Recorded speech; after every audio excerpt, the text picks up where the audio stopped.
Big boy, give us your breakdown and prediction for Benavidez versus Zurdo this Saturday. For one, I would say I just had a chance to sit with Benavidez. When he said these are two big Mexicans, I thought he was talking about two big Mexicans where he was saying like top of the game, which they are. But the size. And I think that this is going to be one of those fights, bro, where each person has something to prove and something to lose. And it's not going to be one of those hugging matches, we're dancing with each other. I think we're going to see something explosive where somebody's going to get their head knocked off. And if I had to go to anyone, if we're looking for a prediction, I'm Benavidez. Yeah. Jumping in with Benavidez. Yeah. Benavidez, that's my guy right there. He's a serious contender. You think he's swerving him, Canelo? Yeah, absolutely. Yeah, just a blatant, straight out swerve. Yeah, fancy it. yeah, definitely. The man's a boogeyman in one sense. He's like, who is out there to give him a good fight? I don't see anybody out there to give him a good fight. He's that good. What about Bivol? Because Bivol beat Canelo, that'd be an interesting fight, wouldn't it? Yeah. Benavidez, Dimitri Bivol. Benavidez and Bivol, I'm still picking Benavidez on that one. It is quality. The main event is a great fight, man. Benavidez has always shown the world, the type of fighter he is. I think Zurdo Ramirez is a little more. Sometimes you question his dedication to the sport, his discipline. We've seen a few things that he's, kind of got in trouble, a few things, but so has Benavidez. So both are gonna go out there and do their work. Benavidez is just a dog in the ring. I think Zurdo's more of a technical fighter that has great skills. So we gotta get your prediction really quick. Of course, Benavidez versus Zurdo Ramirez. Benavidez. Benavidez? Benavidez. Knockout or decision? I would love to see a knockout, like who wouldn't, right? But I would love to see a knockout, especially him moving up. But either way, man, I just want to see him win. Who do you have? Benavidez or?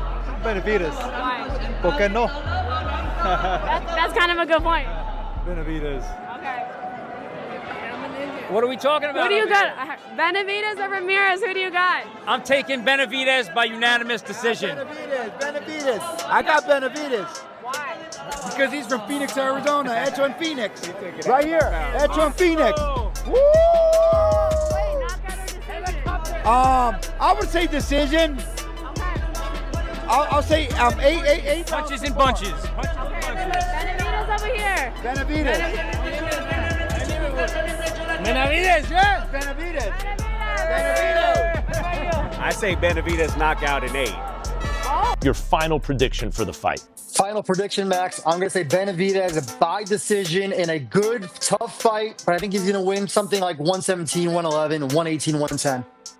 Sounds about right. Malik, what about you? Wow, that was very good of you, Mike, right there. And I would call that very fair.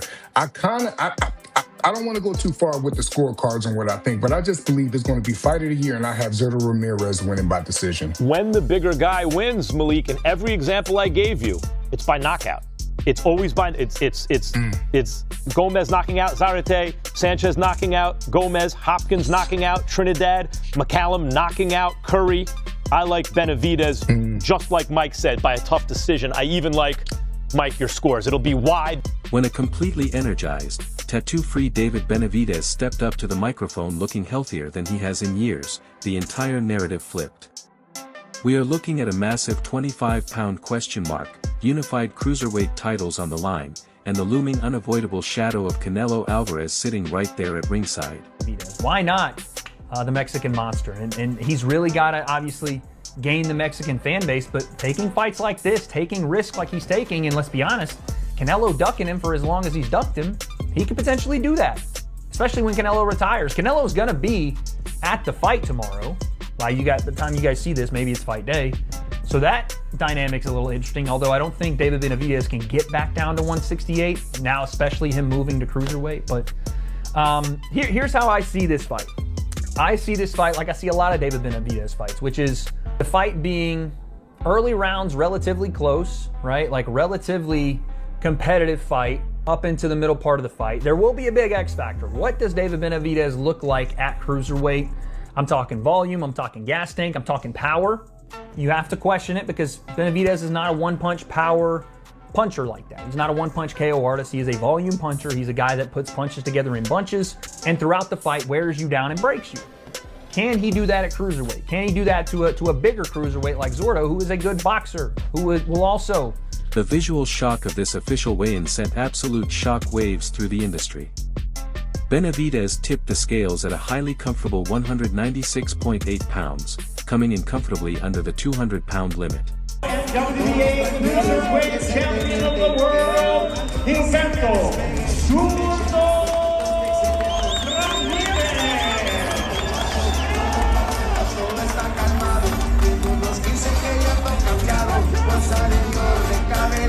Zurdo Ramirez weighs right in at the limit of 200 pounds.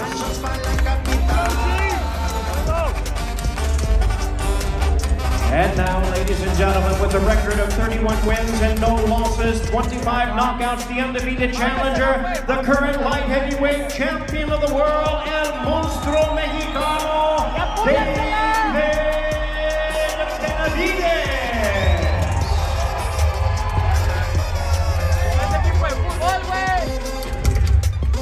David Benavidez weighs in at 196.8 pounds, 196. For years, fans have watched him absolutely drain his body to hit 168, stepping into the ring looking like a ghost of himself before aggressively rehydrating. This time, there was no brutal cut. He was not gaunt. His eyes were not sunken.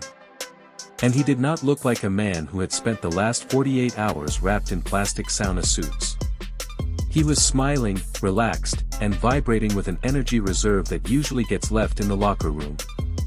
Analysts are now terrified that the lack of a harsh weight cut has unlocked a high-stamina version of the Mexican monster that has not existed since his early prospect days. He is not artificially blowing up his physique.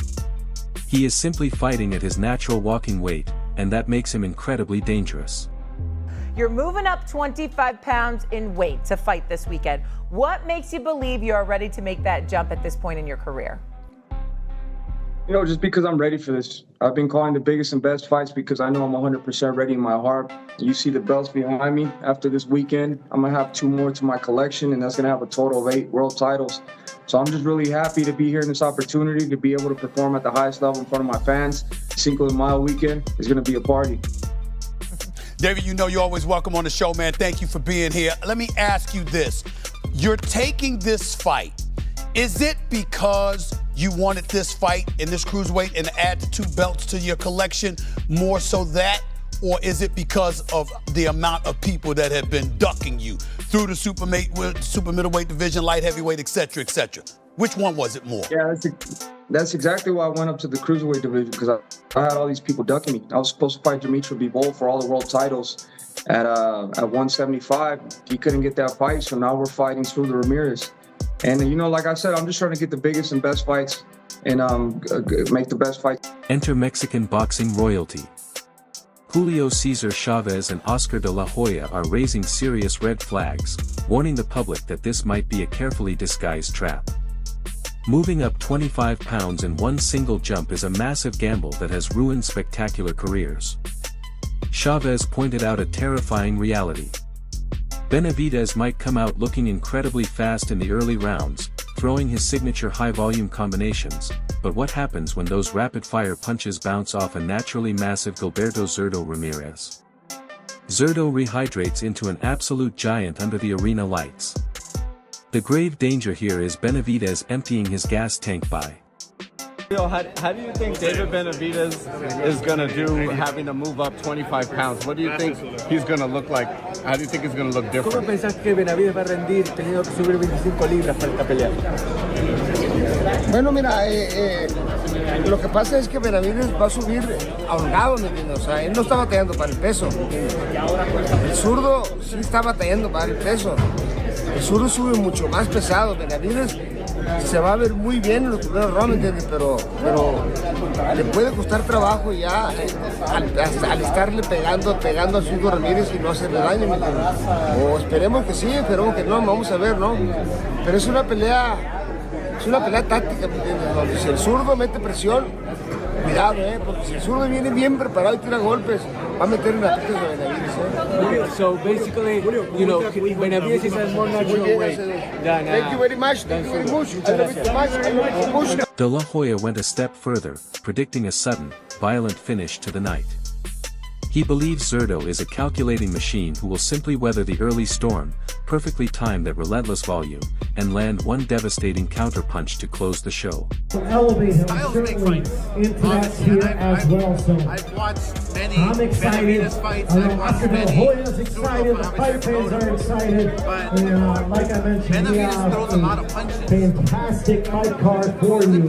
And it all goes down from T-Mobile Arena May 2nd this Saturday. Another quick run through of what we have going on in the fight week. Very calculated. Every punch he throws hard. It's got bad intentions.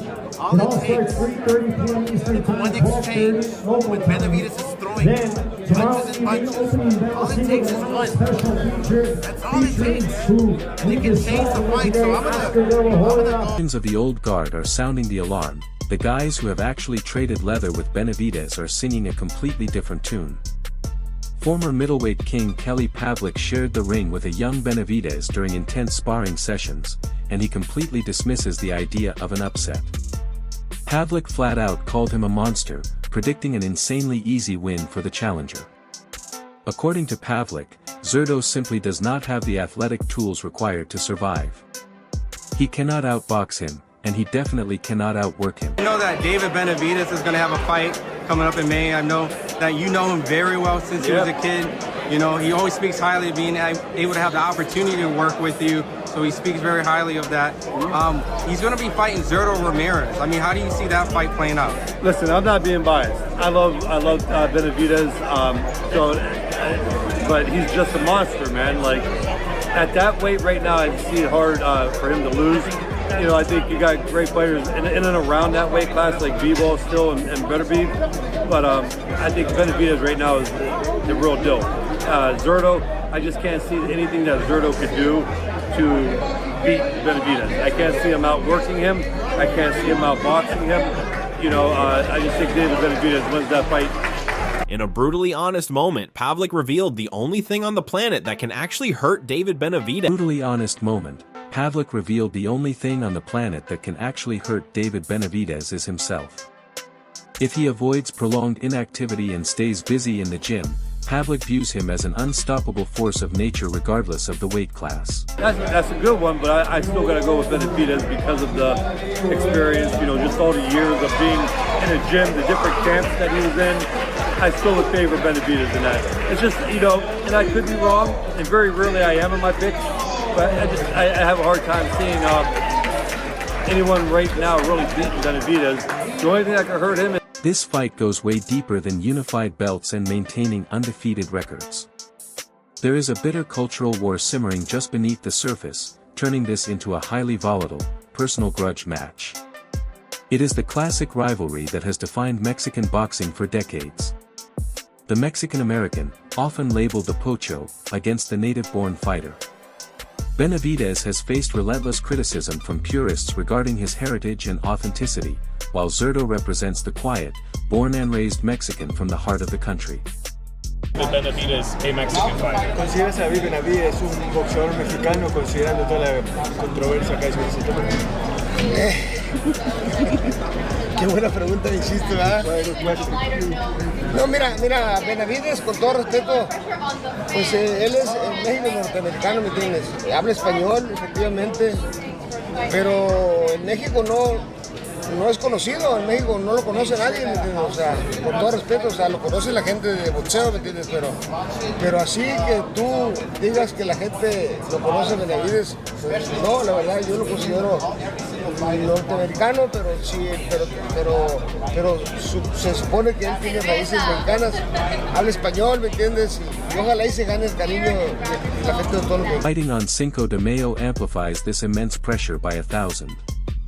It is no longer about just winning a sporting event. It is about proving your bloodline to millions of passionate fans. This deep-seated pride is pouring gasoline on the fire, guaranteeing that both men will abandon caution to steal the glory of the weekend. Fighting a big guy that can fight, that can punch, that has experience against big names. Not that he hasn't done that before. Obviously, Benavidez is a phenomenal fighter, fought a lot of tons of great opponents, but fighting Zurdo Ramirez, to me, it's a real threat. It's a threat because of size. It's a threat because of experience, because I think he's very experienced. Early on in his career, he had a lot of wins, but wasn't really fighting any names, but he captured a belt. Went to another weight class, captured a belt. So he's capturing these belts. He's showing his skill set, and I think along the way— You're speaking of Ramirez. I'm talking about Ramirez. Right. He's gotten better and better and better. But the thing always been with Benavidez was, hey, you're a weight bully. You're bigger than all these guys. Okay, so he stepped up. I don't like that. It was in the beginning, yes, he was bigger than everybody at 168. I get it. Weight, I'm just letting you know what they was complaining about. But it was valid that he was at least bigger than everybody. Not the weight bully, because you're making weight, like you said. But he was bigger than everybody at 168. But Bosdick was the first guy who was actually his size, maybe even a little bit bigger, and then he stopped Anthony Yard. So he's already proven that he could fight big guys, but now he's fighting a bigger guy. Ramirez moved up like 2 years ago to cruiserweight. But just to add, Benavidez is also able to beat skilled boxers. He beat Caleb Plant. Like, he's able to. It's not that he's just been bigger than these guys. He's able to break fighters down.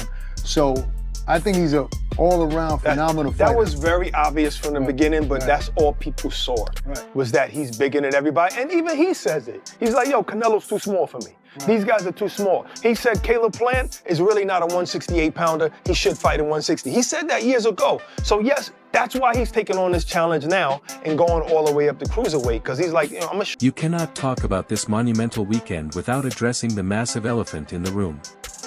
Canelo Alvarez is sitting ringside after actively avoiding Benavidez at 168 pounds for 5 long years. His sudden appearance is raising eyebrows across the sport. Let us be real. Canelo's aura of invincibility was completely shattered following his lopsided loss to Terence Crawford. Now he is showing up to watch the man he flatly refused to fight. Team Benavidez is not taking this as a sign of respect. They see it as a desperate attempt by a fading star to inject himself into a narrative he no longer controls. Am I wrong about this? But he seems, his personality, he's kind of grown into this moment. He's gotten bigger, but he's grown into the moment. Yeah, but the thing is, what I see is, my brother, for instance, Canelo, motherfucker can't even, walks around thinking he's this, he's that. Me and my brother, we're the same, we respect everyone, we show everybody love, so we feel like it's not, we don't do this because all we want to do is be the shit or be the best, but we just do it because it's something that we love doing. And David's a perfect example of that, he'll sit there and talk to you no matter who you are. Some fighters, most of the fighters won't do that, especially at his level, But I'm not, since Canelo's going to be there, what do you think? Well, he's going to be there because they took his day, that's why. That's no longer his day. But you guys, since that possibility seems to have gone away, that possibility was gone a long time ago. Okay, I knew that was going to happen, I got you. But now it really is gone. Yeah. People don't even ask the question yet. He's going to be You know why? Because they don't even want to fucking see that fight anymore. Because what happened to Canelo? He got his ass whooped by Crawford. Right. Who are you going to? I don't give a fuck. I'll fight. Alright everyone, stay tuned for the latest in boxing news, highlights, events, and stories. Subscribe to Legacy Round and turn on notifications so you never miss an update. Be sure to watch our other videos too. Until next time, take care and stay safe.